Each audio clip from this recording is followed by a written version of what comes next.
আছি এই মুহূর্তে রাজধানীর উত্তরার দিয়াবাড়ির কোরবানির পশুর হাটে। আজ আমরা এখানে ঘুরে দেখার চেষ্টা করব এই হাটের কি পরিস্থিতি, সেই বিষয়টি আপনাদের সামনে তুলে ধরার চেষ্টা করব। সেই পর্যন্ত অবশ্যই আমাদের সঙ্গে থাকুন।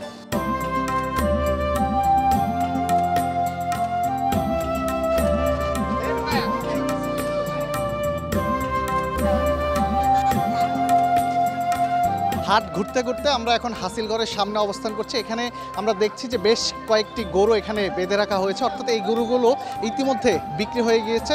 শুধুমাত্র হাসিল সম্পন্ন হলেই ক্রেতার হাতে গরুগুলো তুলে দেওয়া হবে। আমরা একটু এখানে যে সকল ক্রেতা রয়েছে আমরা একটু তাদের সঙ্গে কথা বলবো, জানার চেষ্টা করব যে কত চেয়েছিল এবং কত দিয়ে তারা মূলত গরুটি কিনেছেন। এটা চেয়েছিল হলো 2,40,000, আমি নিলাম 170 দিয়ে। গরুটা একটু গরম ভাইয়া, পাগলা এক হিসেবে পাগলা ক্রেজি। গরু একটু পাগল না হলে ভালো লাগে না ভাইয়া, এটাই ঈদের আনন্দ।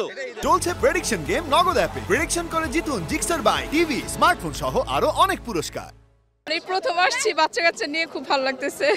3টা 50, 38 দিয়ে নেওয়া হয়েছে। গরুর দাম চেয়েছিল 145, কিনেছি 115। 2,90,000 চাইছিল, ওরে 2.5 লাখ টাকা দিয়ে লইলাম।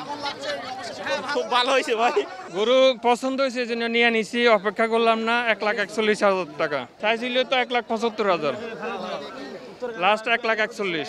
গরুটা 3 লাখ টাকা চাইছিল, লাস্টে 2,80,000। 20 মিনিটের ভেতরে মানে দামাদামি কইরা 2,30,000 আমাদেরকে দিয়ে রাজি হয়েছে। আমরা নিয়ে আসছি এখন হাসিল করে। দামাদামি করা লাগতেছে, ঘোরাঘুরি করা লাগতেছে। চেয়েছিল হচ্ছে 165 আর এখন নিয়েছি হচ্ছে 134। বেশি দাম চায় না, এখানে চাইছে আপনার 3.5 চাইছে, 3.5 চাইছে। আর আমরা 270 দিয়ে নিচ্ছি। আমাকে বলছি যে ভাই কত রাখবেন, পরে বলে এত রাখবো। পরে আমরা বললাম, প্রথমে আমরা 2.5 বলছি, পরে লাস্টে না এত হবে না, পরে বলো যে আর একটু বাড়াই দেবো। পরে 2.10 করার পরে আটটু বাড়াই দেবো, পরে 70 বলছি, পরে দিয়ে দিচ্ছে। 1,70,000 নিচ্ছি। চেয়েছিল কত? 2,20,000।